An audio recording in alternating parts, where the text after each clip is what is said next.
there's more riding on it for Joe Burrow and Zac Taylor than anybody else. Those two guys have more to gain or lose than anybody else even remotely associated with the Cincinnati Bengals. Lot riding on the success or failure of the team this season. So if you're either of those two guys, how are you looking at this Shamar Stewart situation? Just make it about Joe here for a second.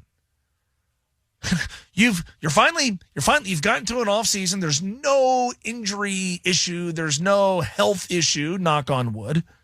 Last year he was coming off a season-ending hand injury that required surgery. This year, nothing. You've gotten through, and again, knock on wood, who knows what's going to happen during training camp in the preseason, but you're healthy. You've had the most normal offseason of your career. You're begging for one normal training camp. You've got a lot riding on this year.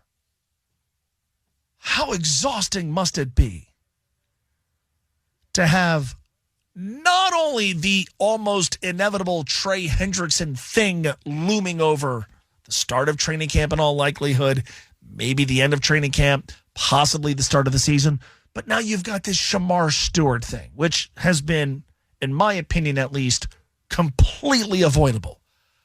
How exhausting must this be if you're the quarterback of the team? You have more riding on this season than maybe anybody except your head coach. You've checked every box. You handle yourself with the utmost professionalism.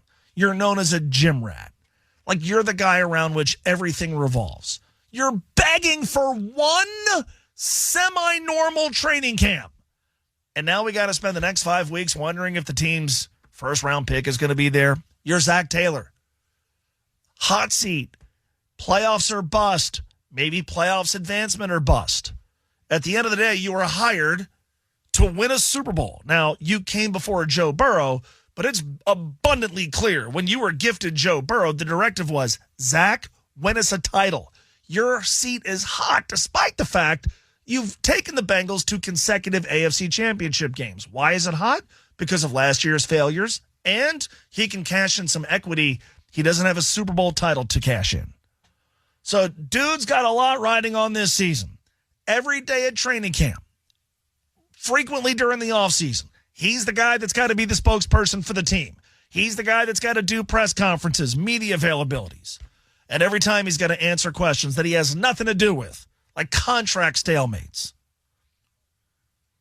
You've got Trey Hendrickson you're going to have to answer questions about. You're well-versed in having to put on a smile, put on a game expression, and maybe crack a joke about a player's lack of availability.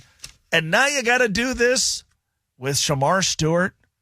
How exhausting and exasperating must this be? You might not be a big Zac Taylor fan, but come on, man. At some point, you got to give the people who have the most riding on your success or failure every single chance to succeed. Now, again, you might think the Trey Hendrickson thing is all but unavoidable. I'm kind of with you there. One of the things you could do for your coach and your quarterback who have a lot riding on this season is take away all the unnecessary stuff. A contract stalemate with your first-round draft choice falls under the category of unnecessary stuff.